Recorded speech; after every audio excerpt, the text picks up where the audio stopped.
Ketika kita bermuhasabah, introspeksi, saya ini hidup sudah bertahun-tahun. Kalau saya sudah kepala 5 ya, 50 tahunan lebih. Kenapa saya sudah 50 tahun hidup jarang yang namanya merasakan kebahagiaan? Atau mungkin akhir-akhir ini, di penghujung umur ini, kok banyak sekali benturan, gesekan, beban yang menghimpit.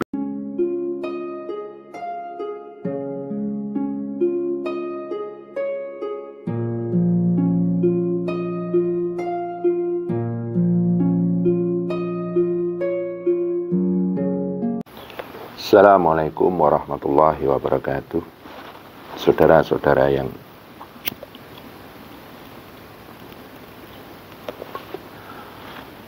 Assalamualaikum warahmatullahi wabarakatuh. Saudara-saudara yang berbahagia, video kali ini sengaja saya unggah untuk melengkapi video sebelum ini. Karena beberapa menit setelah saya mengunggah dan mengupload video sebelum ini, ada salah satu sedulur kita yang mengikuti channel saya, japri kepada saya, menanyakan bagaimana langkah konkret secara detail agar kita bisa membebaskan diri kita dari jahiliyah pribadi, kegelapan dan penderitaan di dalam diri kita. Mungkin video sebelum ini 80% masih bersifat konsep, yang 20% adalah tata cara menghadapinya.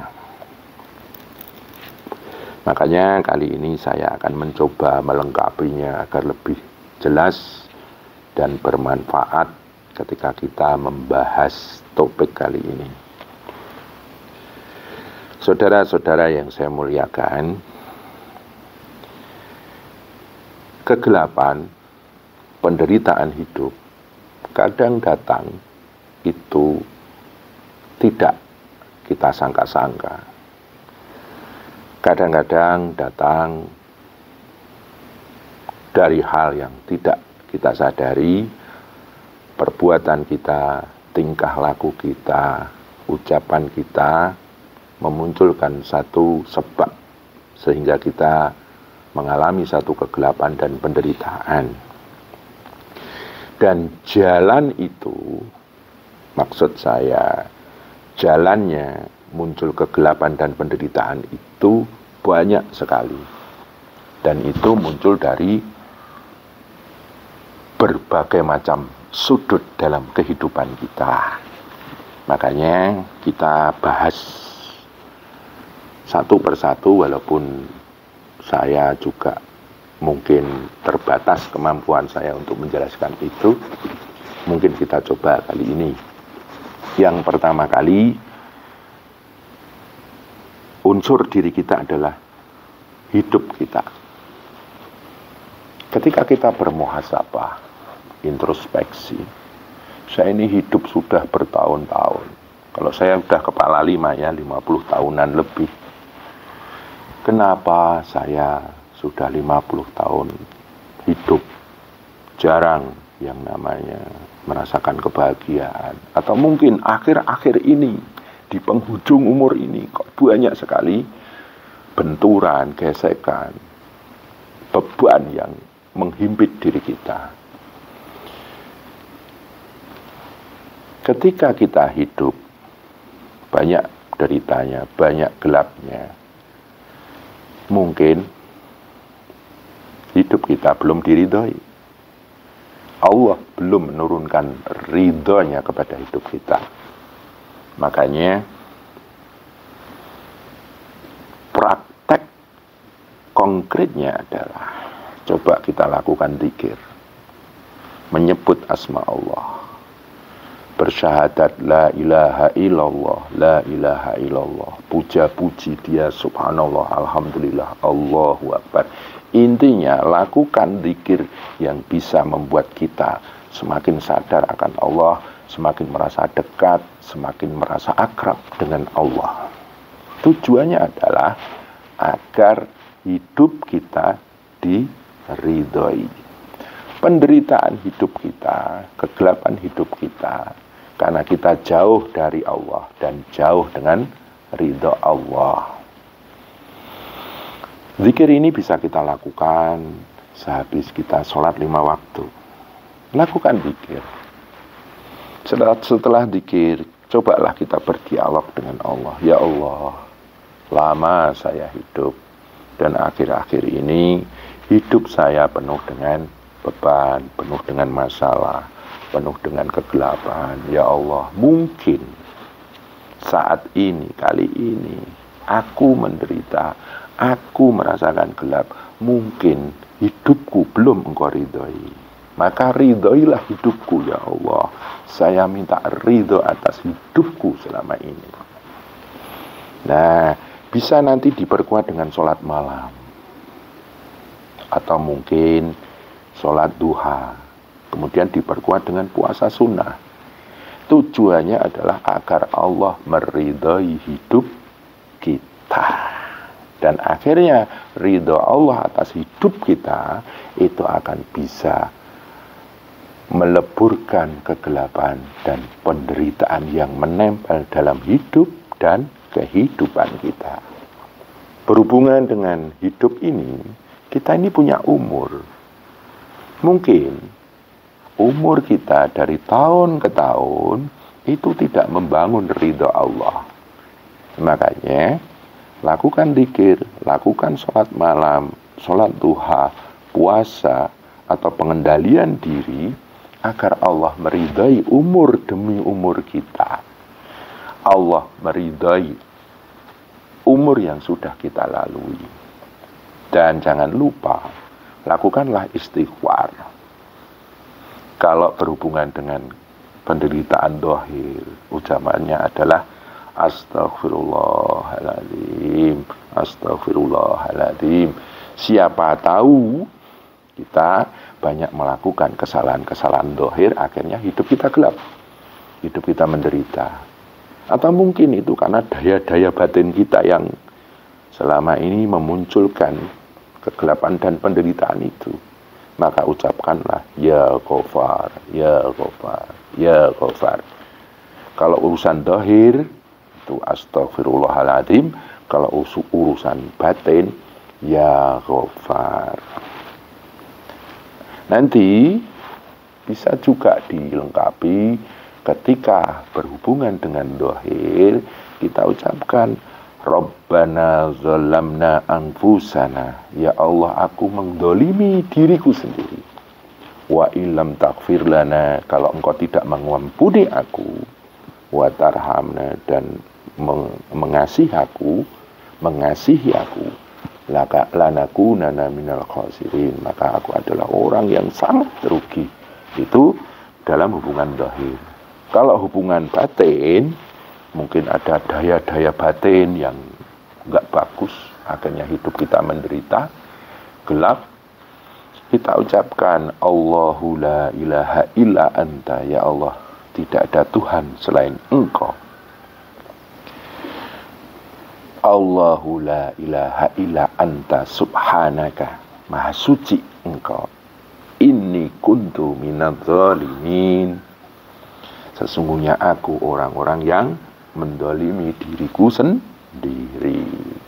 Allahu la ilaha illa anta subhanaka inni kuntu minadz zalimin. Kalau itu berhubungan dengan unsur batiniah. Karena batin itu kan kita nggak tahu, kadang ada benci, marah, iri, dengki, dendam, dan itu mengotori diri kita dan memunculkan kegelapan dan penderitaan itu. Kalau dohir itu Rabbana zolamna anfusana wa illam taghfir lana lanakunana minal khasirin. Kemudian pasrahkan diri kita atas pertolongan Allah dengan ucapan apa?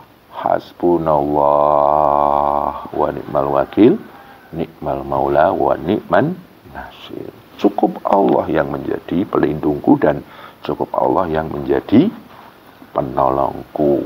Mungkin selama ini kita terlalu banyak berharap pada makhluk. Nah, itu tauhid kita lemah. Nah, makanya pasrahkan semuanya kepada kekuatan Tuhan. Hasbunallah wa ni'mal wakil, ni'mal maula wa ni'man nasir. Doa ini bisa kita lakukan ketika muncul sinyal-sinyal penderitaan, sinyal-sinyal kegelapan. Bagaimana sinyal itu? Ketika muncul was-was, ketika muncul rasa kegelisahan yang sangat lembut, kadang kan kita merasakan, wah, mau ada apa sih hidup saya? Ada apa kok rasanya nggak enak ya di dalam diri saya ini? Kok akan ada sesuatu yang mungkin membuat saya takut? Ucapkan saja hasbunallah wa ni'mal wakil, ni'mal maula wa ni'man nasir.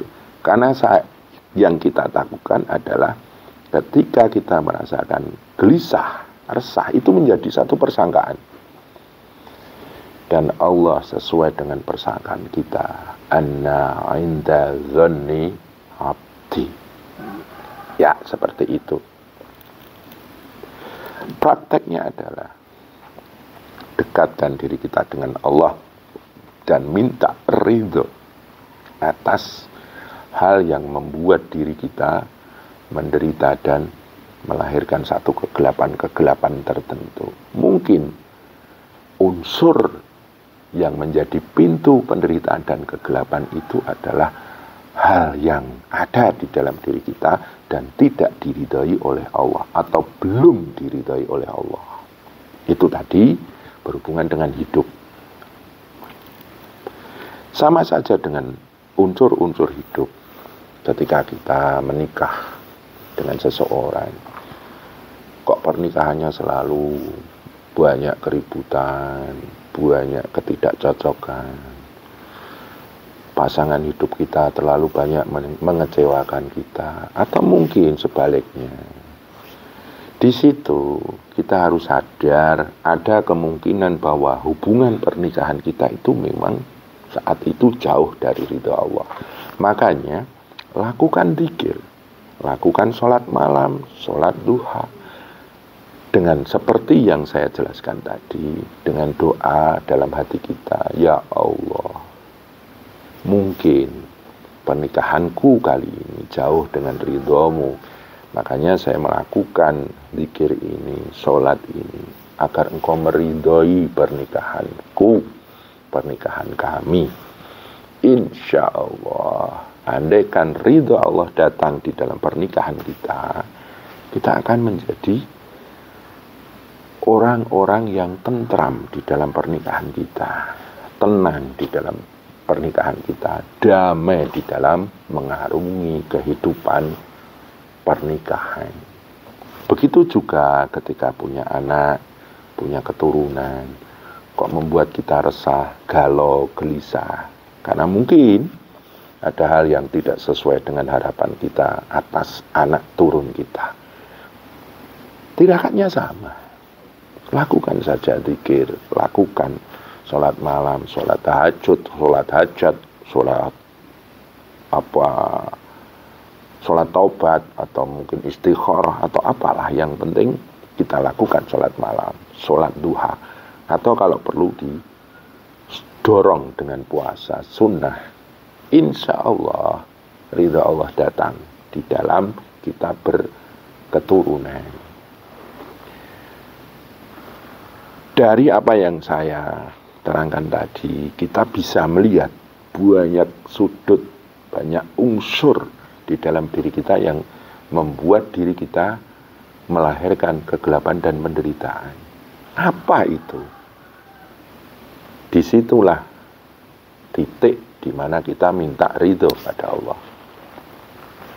Seperti yang saya terangkan yang kemarin, kita bekerja, banting tulang, keras keringat, memeras otak, tapi kok tidak memunculkan satu rezeki yang membuat diri kita tenang. Ya, mungkin kita belum diridhoi dalam pekerjaan itu, Atau mungkin di dalam kita menghadapi pekerjaan, di dalam kita mensikapi pekerjaan, tidak menghadirkan ridhonya Allah. Mungkin kita kurang bersyukur, mungkin kita terlalu ngongsok, terlalu rakus, atau terlalu berlebihan hingga lupa Tuhan. Maka datanglah kepada Allah, minta restu, minta pangestu kepada leluhur-leluhur kita, mendoakan bapak ibu kita, mbah-mbah kita, kemudian minta ridhonya Allah agar pekerjaan kita benar-benar dengan ridho tersebut Allah mentajalikan sifat belas kasihnya, sifat maha menjaganya, sifat maha menolongnya, dan Allah akan memberikan kenikmatan-kenikmatan di dalam kita melakukan satu pekerjaan menata dunia. Saudara-saudara yang saya muliakan, detail pelaku praktis yang kita lakukan adalah kita benar-benar harus bisa berbeda dari sebelumnya. Maksudnya, awalnya jarang zikir, cobalah untuk berzikir. Jarang sholat malam, cobalah sholat malam. Jarang sholat duha, cobalah sholat duha. Jarang berpuasa, cobalah puasa. Agar Allah meridhoi semua sudut, semua unsur dalam kehidupan kita yang ada kemungkinan Allah tidak meridhoi itu semuanya. Nah, saya ini contohnya, ketika saya melihat hidup saya, umur saya, kok saya merasa kurang bahagia, atau mungkin pernikahan saya punya anak, keturunan, saya bekerja, atau mungkin saya membawa ilmu tasawuf, ilmu thariqah ini kok justru membuat saya gila pujian, gila kehormatan. Nah, itu pertanda bahwa ilmu saya yang saya punya ini belum diridhai, karena dengan saya menerangkan ilmu yang selama ini saya pegang, justru saya kok malah malah banyak energi-energi negatif. Mungkin ilmu saya belum diridhoi. Makanya saya juga akan melakukan satu tirakat agar Allah meridhoi apa yang saya punyai ini, termasuk channel saya.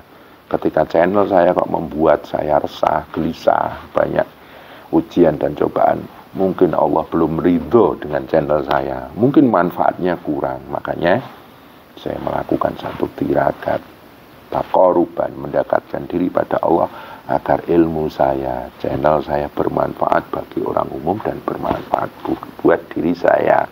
Karena ridho Allah mentajalikan sifatnya yang terkandung dalam 99 asma dan 20 sifat Allah itu tadi. Nah, akhirnya semua sudut, semua segi dalam kehidupan dan hidup kita, kalau semuanya diridhai oleh Allah, insya Allah hidup kita adalah bangunan-bangunan surga, walaupun mungkin masih surga dunia, dan insya Allah akan menjadi surga akhirat. Fid dunya hasanah wa fil akhirati hasanah, dan kita akan dibebaskan dari penderitaan. Wa qina azabannar. Seperti itu saudaraku, semoga bermanfaat, dan ini menjawab pertanyaan dari sedulur yang belum lama japri kepada saya. Kurang lebihnya mohon maaf, dan semoga bermanfaat. Billahi taufiq wal hidayah. Assalamualaikum warahmatullahi wabarakatuh.